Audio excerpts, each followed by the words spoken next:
buntag Pinoy.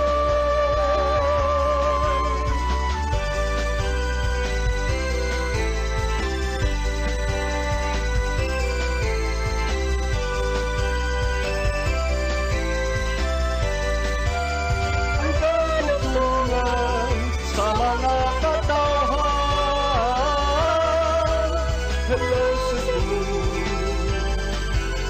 hello Cebu, maayong buntag Pinoy, maayong buntag Pinoy, maayong buntag Pinoy. Balik sa Hello Cebu, maayong buntag Pinoy, mga imig dispensa sa medyo palpak atong pagsugod kaganina doon natay mga technical, mga difficulties nga nasinati. Unya, sa di pa nato ipadangat ato ang front pages ato sang susihon kung niya na ba sa atong linya ang atong weather forecaster gikan sa Pag-asa Mactan nga si Ma'am Ana Dumdum. Ma'am Ana, may buntag. Okay, kung wala pa, ari sa atong front pages sa mga pamantalaang lokal o nasyonal atong sugdan sa Sunstar Daily. Sa Sunstar Daily, plan for new legislative building at SRP put on hold. Sa Super Balita sa Sunstar na sugba sa ulingan tipi. Sa The Freeman, transferred from Osmeña Boulevard, earthballed trees dead. Sa Banat News, sa The Freeman, nasugba sa ulingan, lalaking hubog patay na dihang nahawas. Sa Philippine Daily Inquirer, symptoms persist, nurses leaving, docs still so few. Sa Philippine Star, DOJ says Philippines to pursue case versus China over coral damage. Sa Manila Bulletin, U.S. defense commitment to Philippines ironclad, says Biden. Ug sa Tempo, a hero, Pinoy caregiver's plea saves Israeli woman from Hamas. Mao katong front pages sa mga pamantalaang lokal ug nasyonal. Sa among pagbalik, amoy ipadangat kaninyo mga balita nga nahipos ng kaubanan sa CCTN News Department. Please stand by. Hello Cebu, hello Cebu, maayong buntag Pinoy, maayong buntag Pinoy, maayong buntag Pinoy. Balik sa Hello Cebu, may buntag Pinoy ug karon sa atong mga balita. Nagunas to mga balita karong buntag, ang mga magtutudlo nga mo serbisyo sa barangay ug sangguniang kabataan elections andam na. Mga tunghaan nga gamitong voting centers giandam na usab. Partition sa classrooms ibutang human sa klase karong adlaw. Ang kasayuran ihatod ni Mary Rose Sagarino. Gawa sa training nga gipahigayon sa Commission on Elections alang sa mga magtutudlo sa syudad sa Mandawi nga mo serbisyo isip electoral board members sa umaabot nga barangay ug sangguniang kabataan election sa Oktubre 30. Ang Department of Education ni pahigayon usab og moral value seminar alang sa mga magtutudlo. How to conduct yun sa election, meaning mga procedures, mga documents gamiton, pero nga to aron ma-reminded po nga to ang mga teachers nga as public servants munang naghimo po ta og moral values seminar para nila. So in that sense mayon kita nga more or less ready na nga to mga teachers. But as to the preparation sa school mismo as voting center, nagpatabang man po ta sa atong local government unit ang atong city kay sila may na kapasidad nga mo like na mga room nga kulang ang suga or na kinahanglan additional partition. So ang city sad ang gahandol.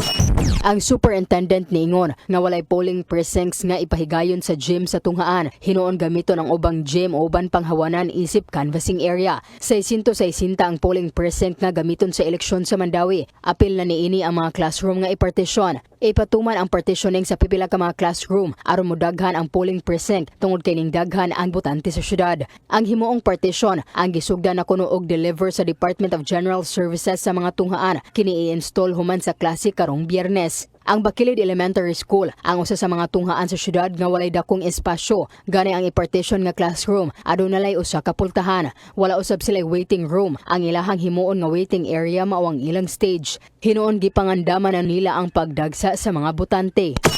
Nang naaman sad mi iyap ang katong para gani sa mga seniors, and then mag-request na lang pud siguro mig mga tanods nga para muman pud nga dili kayo. And then kani kay amo maning butangan jud for entrance and for exit. So kani wala pa man na no.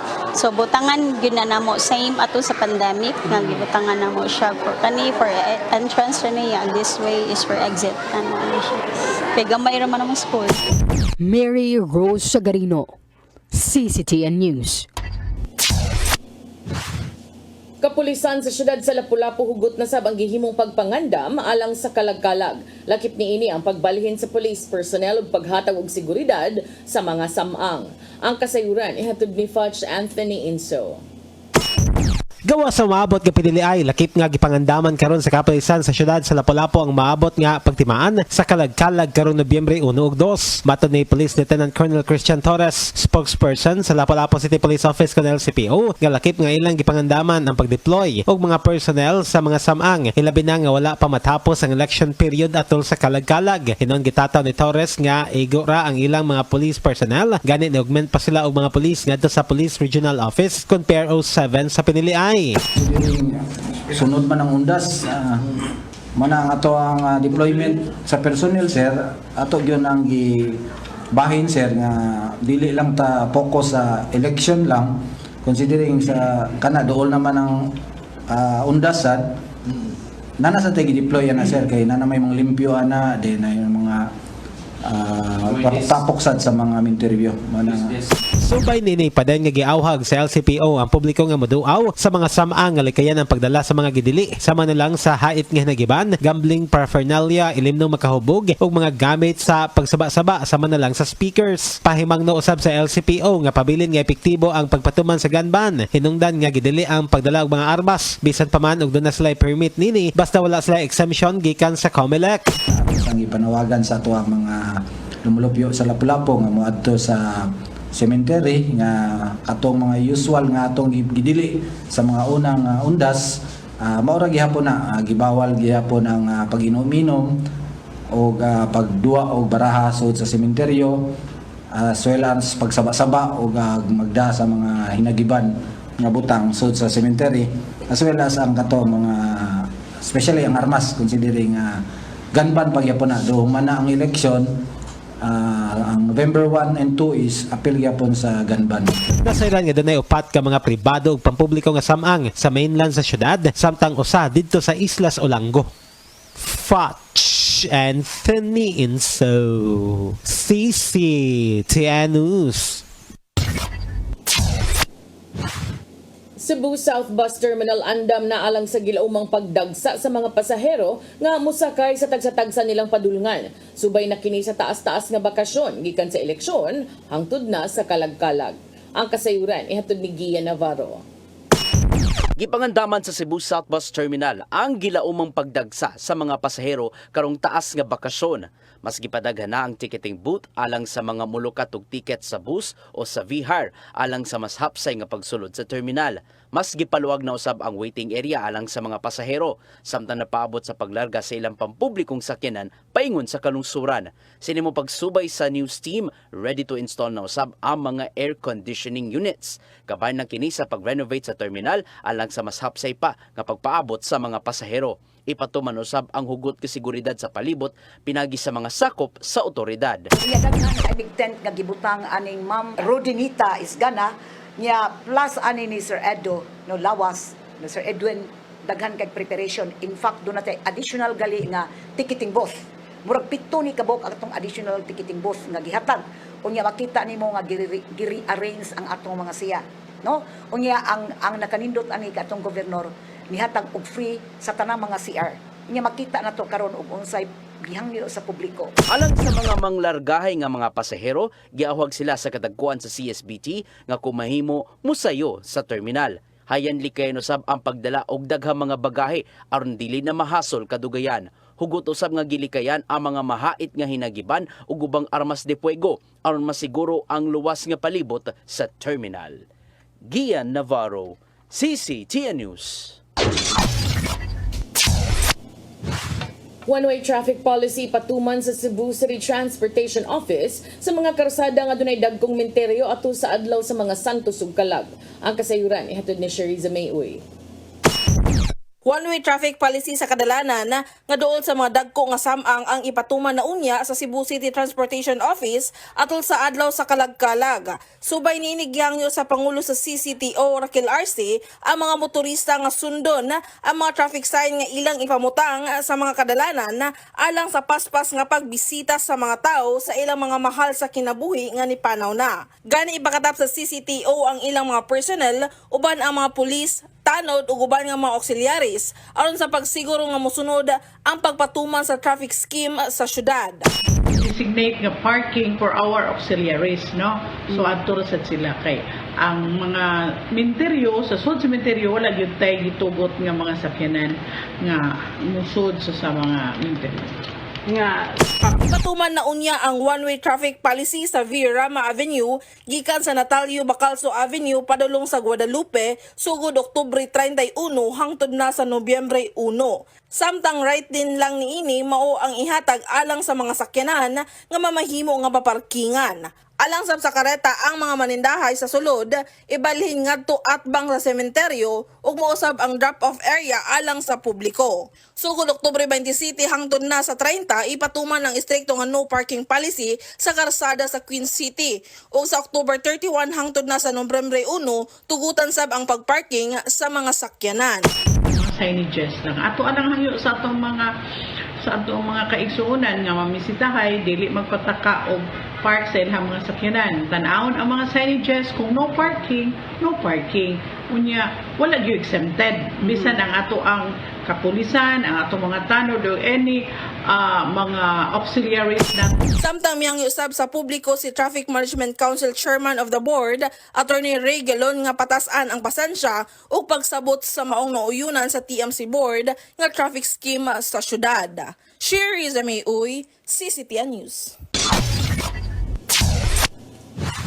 Sa atong katapusang balita, kapulisan sa Dakbayan sa Sugbo may bahin sa ilang mga sakop nga mobantay sa eleksyon ug sa kalagkalag aron di mabunog ang dulan o sa kalibo kasakop sa kapulisan sa Cebu City. Ang kasayuran ihatod ni Arnold Bustamante. Gibahin sa Cebu City Police Office ang ilang mga personel nga magitahasan nga mubantay sa security sa barangay Sangguniang Kabataan eleksyon sa Oktubre 30, 2023. Sanglit kay pangandaman man usab nila ang paghatag sa seguridad sa adlaw sa mga kalag ug mga santos sa Nobyembre 1 ug 2. Mato ni Police Lieutenant Colonel Janet Rafter, ang Information Officer sa Cebu City Police Office ug kasamtangan nga Deputy City Director for Operation nga ang gideploy sa eleksyon dili na mao'y mo duty inig pitsa 31 sa Oktubre nga may pagsugod pagbukas sa mga nagunaga sementeryo sa Dakbayan sa Sugbo.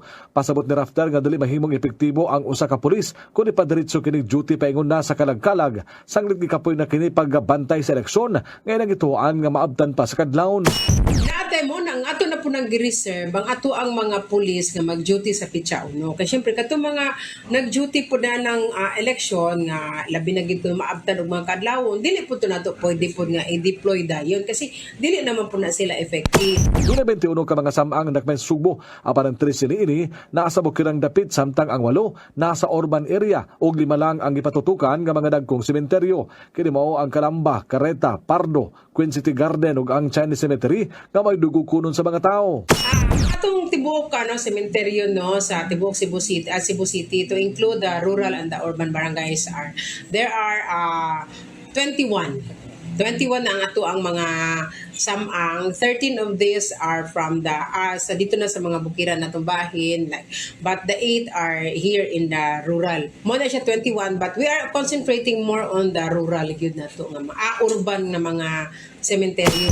Usab magipangandaman sa CCPO ang taas nga bakasyon tungod kay sila nagtuo nga daghan ang mubakasyon o mularga sa laing-laing lugar sa Sugbo human nga makabutar sa gusto nila nga mahimong kapitan sa barangay.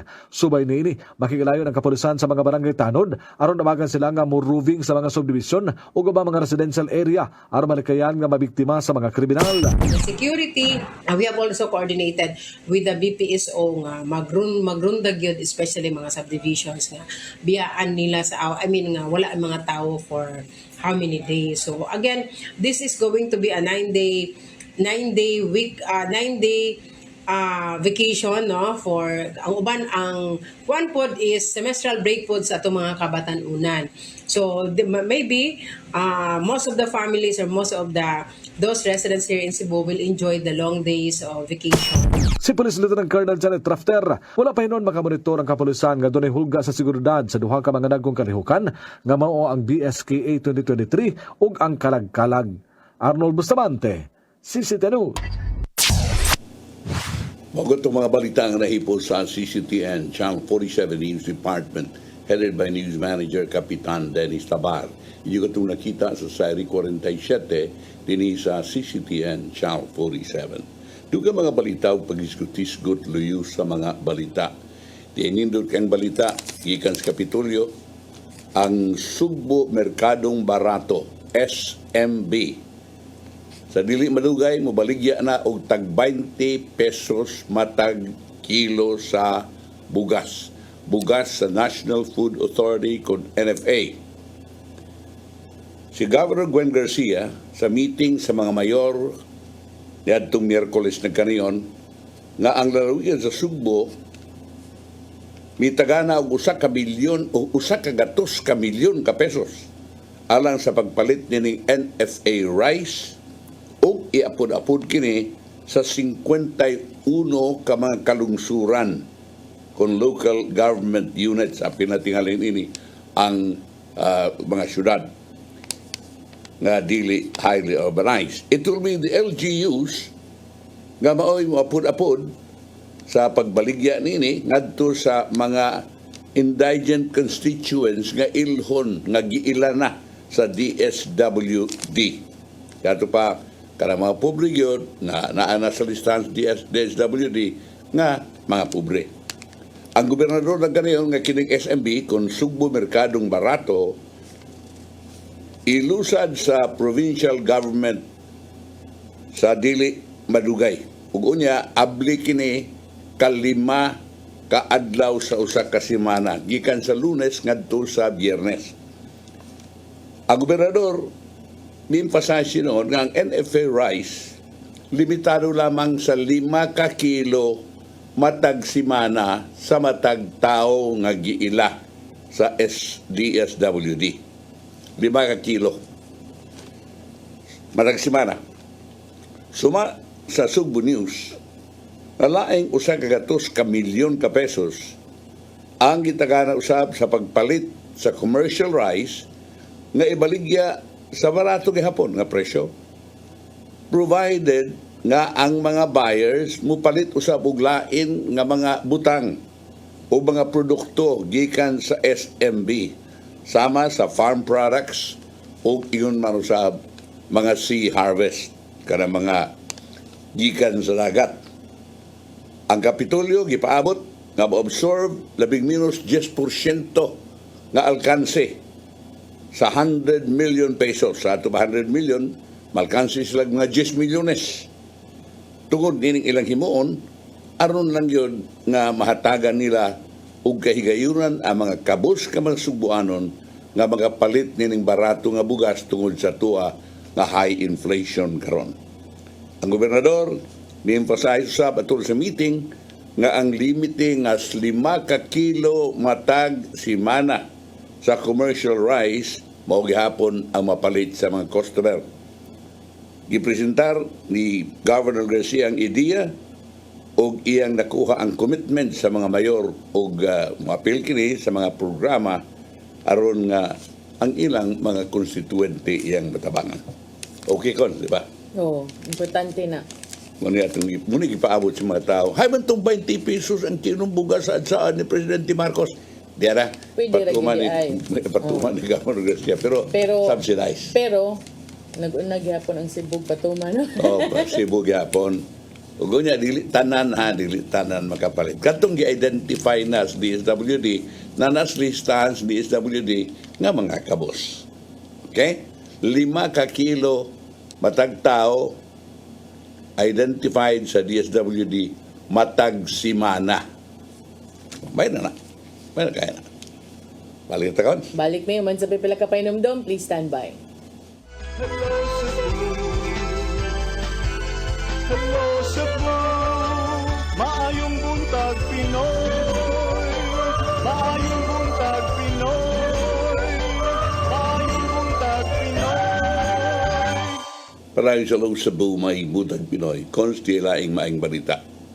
kini para ni tibok kalibutan. Ang Chinese leader, presidente sa China, si Xi Jinping, nagkanayon nga ang China andam nga makigtambayayong sa Estados Unidos sa Amerika aron nga ila nga mapadaplin ang ilahang mga diferensya ug unya maghiusa sa pagtrabaho at tubangon ang mga problema sa kalibutan.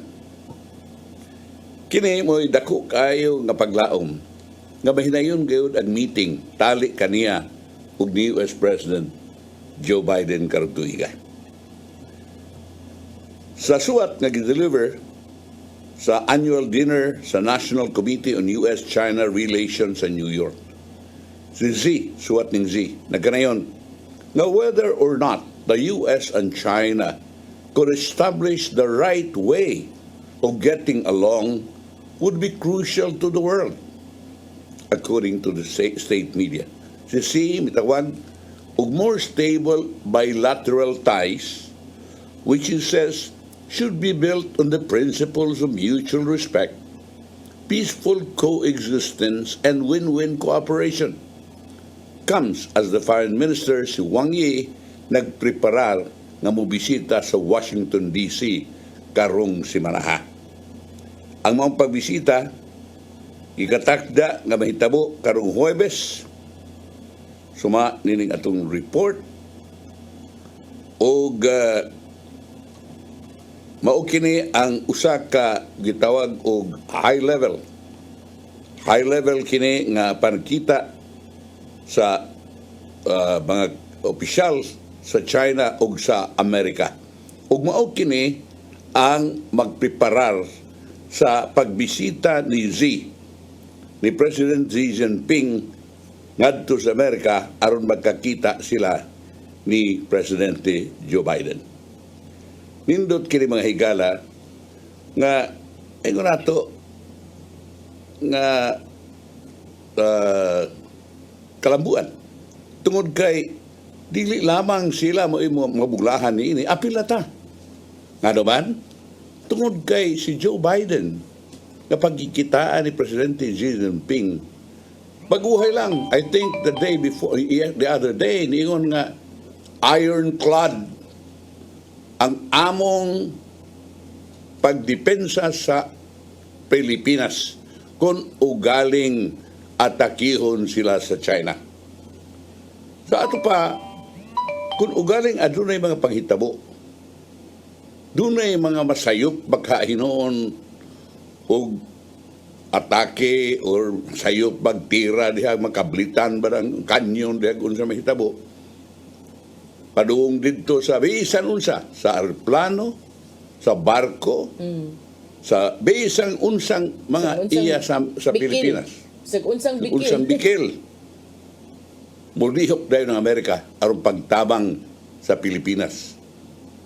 So, murag kuyaw tungod sa paghitabo karon diha sa atuang West Philippine Sea na bangga kaniadto murag laser lang to pagadugay na itabo ang pasiritsirit ng tubig karon bangga na gyud ang kuyaw na sunod pabuto na gyud mura nga mingon tawa na gubat na gini pero wa magitaw mingon medyo ko nga wa magnasod nga gusto gubat ay ma-Amerika ka o ma-China ka o ma-Russia ka kinsa kang dakua diha nga nasod hadlok kay wa lagi mananaog ning gubat mao na si Xi Jinping maingon nato nga iswalo mga ASEAN Pride isuwat ngadto kang US President Joe Biden nga mag-istorya ta mas mahining ato ni istoryahan ng mga problema sa kalibutan kay kita ra mo makasulbar dinhi kining atong panagtambayayong di ba Coach?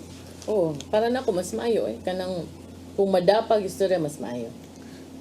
Bahala nang dili gyud sila makasidabot kaayo gyud untop kaayo basta at least nagkaistorya and nag-effort. Oh, doon ay effort so therefore dili na maingon ana nga sa pagkakaroon mura gyud og paligasay na lang gyud. When that time comes at least mura og mahumok og gamay ang ilang relasyon kung magkaistorya na. di manggani tingali masulbar gyud. Kay kining ipangayo nila nga win-win mangayo sa China nga kinahanglan mutual respect, win-win solution. I think mutual respect was already given by the US to China. Galing lang ang usahay sa China murag mo dili mo respetar. Pero kanang win-win solution mo na dako kay problema unsa may buot pasabot ka ng win-win. Nga kamo lang sige panghati unya ang mga alalay, mga aliado sa Amerika muduko lang bugpaot mo na win-win dili na may tabo. Mingon sa Biden di na may tabo. Kaya inyong buhaton sa mga among mga allies mo na isilbi mo gibuhat ninyo kanamo. So kini kanang ingon na it will soften the situation nga karon sa pagkaron mga higalapot tinggaiya. So this is very good news, and hopefully that will also apply to what's happening now in Israel and sa Palestine. Because I have a new information na nakuha.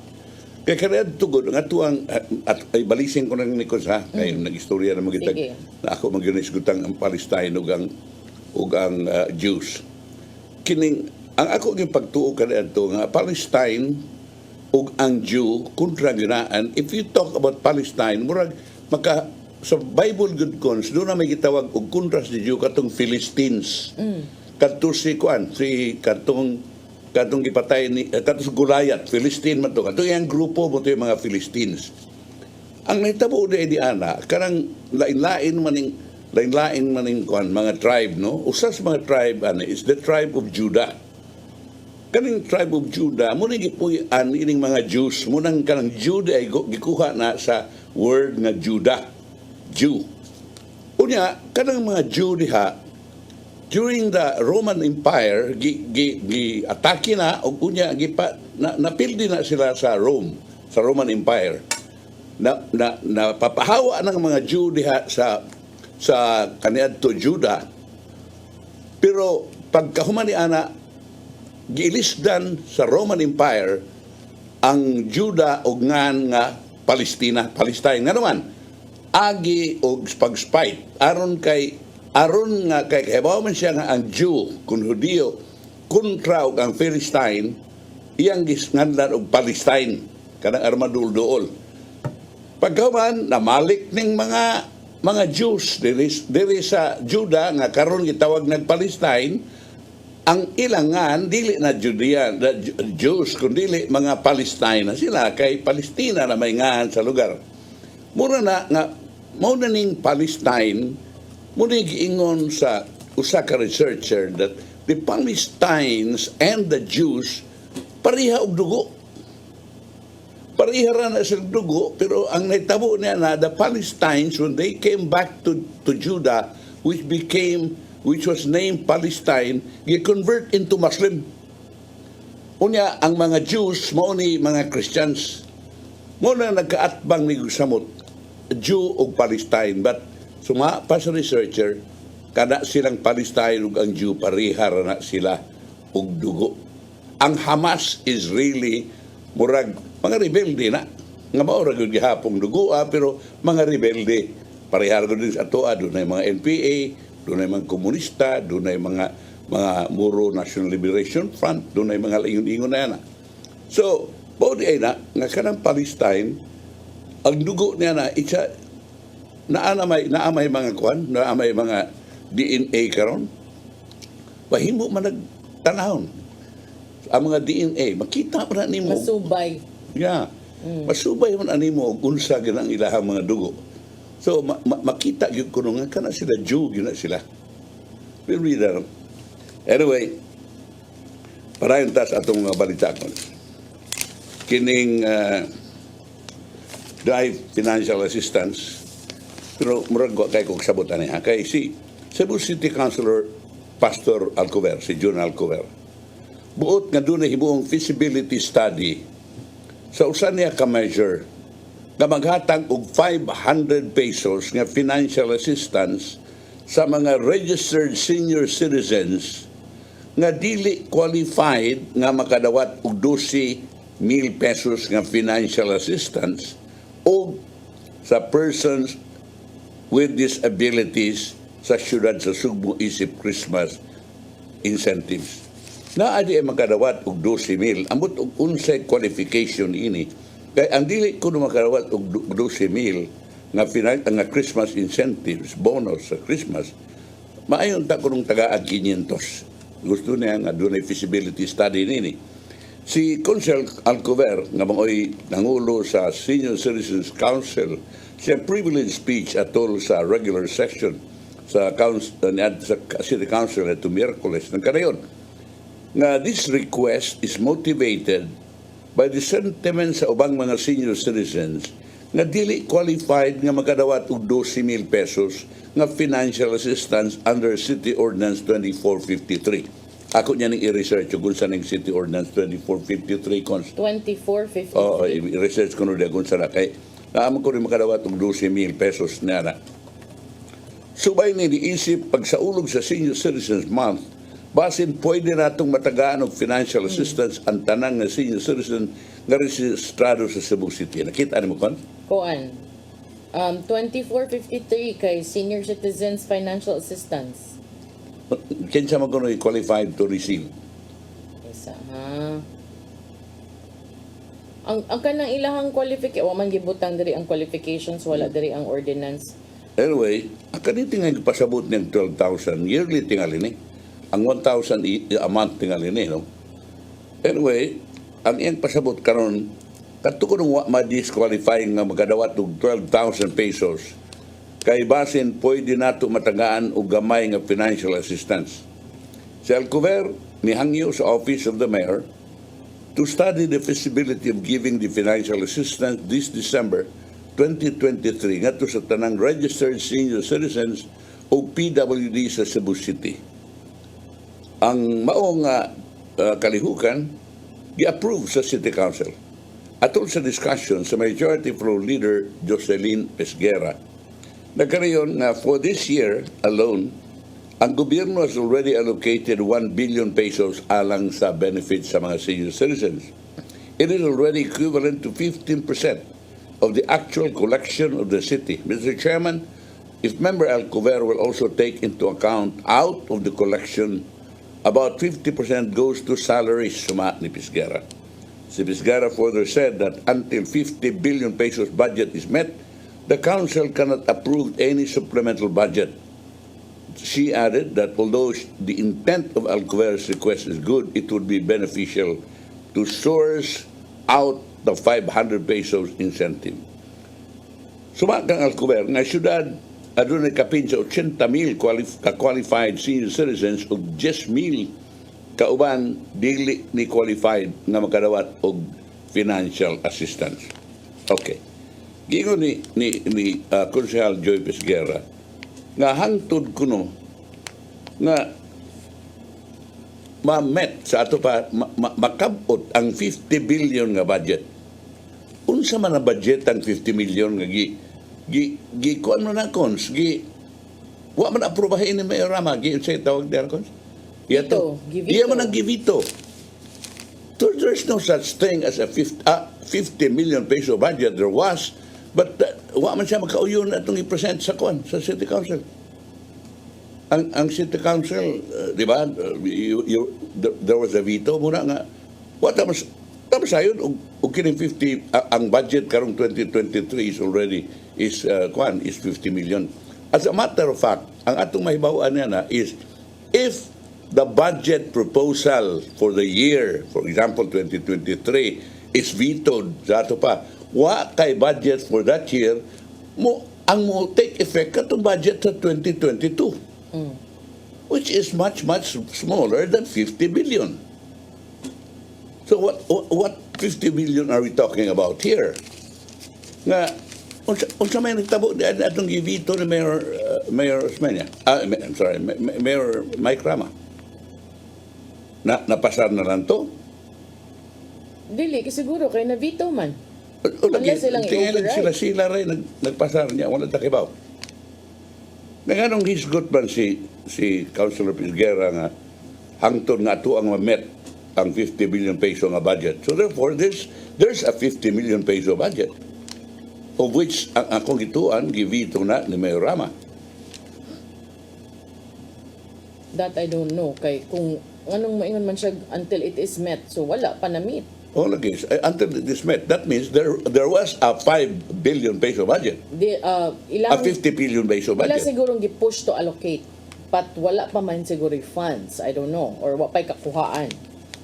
Yeah, but ang ako naibawa ni ang city ang Office of the Mayor presented a 50 billion peso budget to the City Council. Ang City Council made some counter proposals sort of ato pa wa nila aprobahito giduso nga 50 billion peso ni Mayor Mike Rama. Tungod kay wa man matuman ang giduso, iyang givito ang maong proposal, ang maong giaprobahan sa City Council. That means po'y budget. Mo retroact tong 2022 budget if that's the case, di ba? Yun na man ako. That I'm not sure. Muna nga, hibon ko nga, Wala ko yung ako lang, I mean, nagkulit ng tingali kong gaway. Ngutana lang kong, doon na bagay budget nga 50 billion.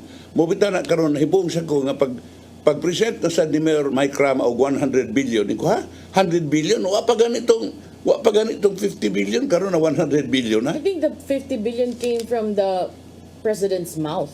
Di ba diha man to siya katong mga plans nga katubang dublihon ang social pension basin sa mga inana for indigent senior citizens.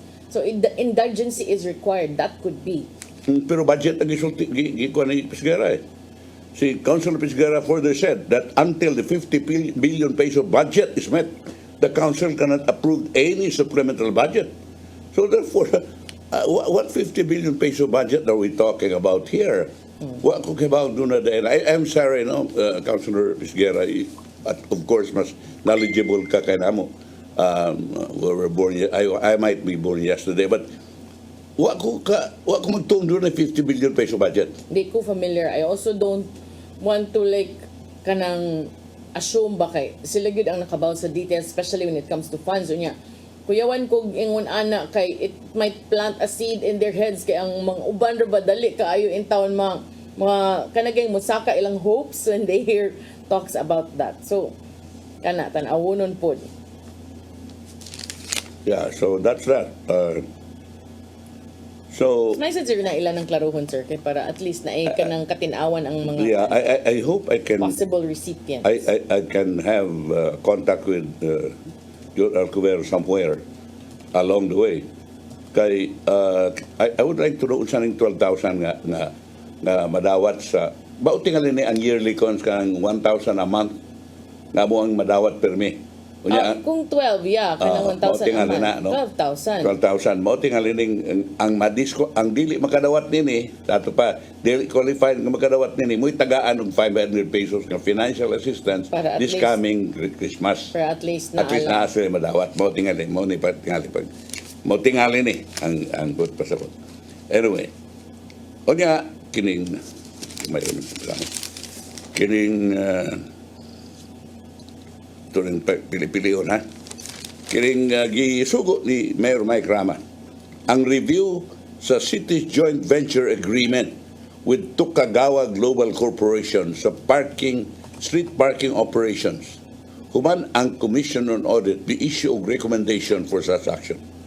Ang kuha silang latest audit report na ganayon na ang incorporated JVA with TGC kung kining Morgan Tukagawa is disadvantageous to the Cebu City government aside from being in contrast to Section 130C of the Local Government Code. It is not compliant with some parameters under City Ordinance 2154, the local code implementing the national guidelines on joint venture agreements. Nasad, joint venture nasad. Lang ha?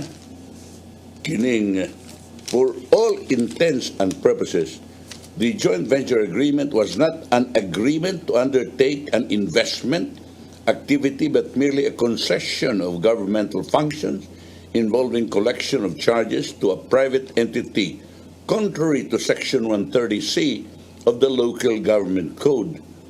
That state authors stressed, ang COA also noted na certain parameters set forth under City Ordinance number 2154 dated September 17, 2008 were not complied with. Ang state orders also noted nga bisan pa sa reduced capital requirements at TGC, ang high earning potential of the city's assets and the expanded operation coverage under the renewed joint venture agreement allowing the TGC to get the same amount of 78% share from the revenue similar to the previous contract is plainly inequitable to the city's 22% share. The city government accordingly did not exercise its right to inspect the TGC's books and incomes contrary to paragraph. Si Berama during the television program, nagkanayon nga he wants to review the services provided by TGC as the firm was still implementing pay parking services that were prone to corruption. Kinsa mo din nagpapirma din. With this, Mayor Rama directed City Administrator Attorney Colin Rosell to review the city's JVA with TGC or find a new contractor that can help manage the city's parking system. Kanus amre ni na himo September ang GVA with TGC is not terminated. If the GVA with TGC is not terminated, COA also recommended for contract revision or at least to conclude a supplemental GVA to incorporate all the required parameters set forth. Dated September 17, 2008 with a mandatory provision pertaining to revenue sharing. During the former mayor's term, the city entered into the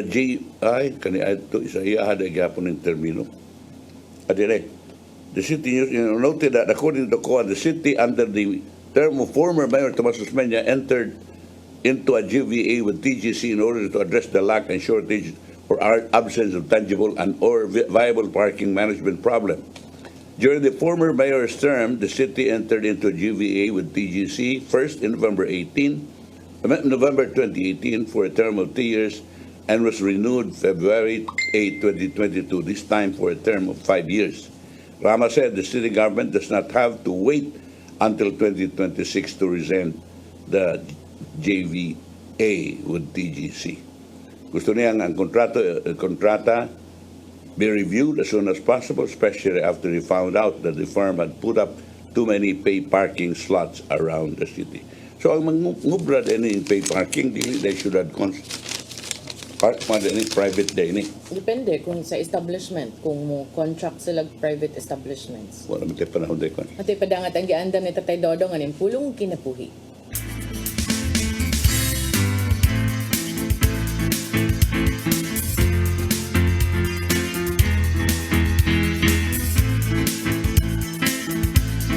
Ang pulong mo, ang diwag sa dalan ko. Hail Mary, full of grace, the Lord is with you. Blessed are you among women, and blessed is the fruit of your womb, Jesus. Ang paglitok nini, tamis kayo alang kanato mga Katoliko. Maman gani nga ang pag-ampo sa Santos nga Rosario, gihimong devotions sa tanang mga Katoliko. Why do we pray the Hail Mary? Wa kita mag-ampo nga kang Maria. Kita naghangyo kaniya, ngay ampo kita niya. Dako kayo ang role ni Mary sa atong kaluwasan. Kay diya, kini magsugod siyang pagsugod sa kabubuton samahan. Sa Lucas 1:38 nagaingon, mingon si Maria, sulugon ako sa Ginoo. May tabuunta kadako ang imong gisulti. Mao kini ang oras nga si Kristo miabot diha sa katawhan. Busa dili mahimong isalikway nato si Maria. Paghimo ni Jesus na bino sa tubig, gihimo kini niya tungod sa hangyo's ni Mary. Kini mo igong kamaturan nga si Mary ang lamang sa atong pagtawon o demosyon. Tungod kay siya, inahan sa itong mahal nga Jesus Kristo. Busa sa imong pag-ampo, sang pita usap si Mary, pinagi sa paglitok din. Holy Mary, Mother of God, pray for us sinners, now at the hour of our death. Amen. Maigsoon, mao kini ang pulong nga naghatag kanato giya karong adlaw. Magampo kita. Tanan samahan sa anak sa Espiritu Santo. Nagitong amahan, salamat sa imong paghatag kanamo sa mahal na Birhen. Salamat nga siya niya uban kanamo nga among gihimo usab ngayon. Kay kung wala si Mama Mary, walay makapahimanglo kanamo kung kami na isalaang na sa among dalan. Siya isip among inahan ang kanunay nasa among kiliran nga maghatag kanamo og giya ngadto padulong sa imong bugtong anak ka Jesus. Amen. Mansamahan sa Anak sa Espiritu Santo.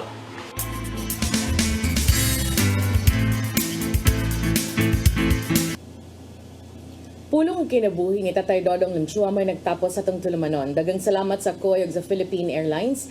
Thank you very much, Archbishop Jose Palma. Nanay Dayan ng Tatay Dodong Lunchua, thank you. Sir Dennis Tabar, salamat.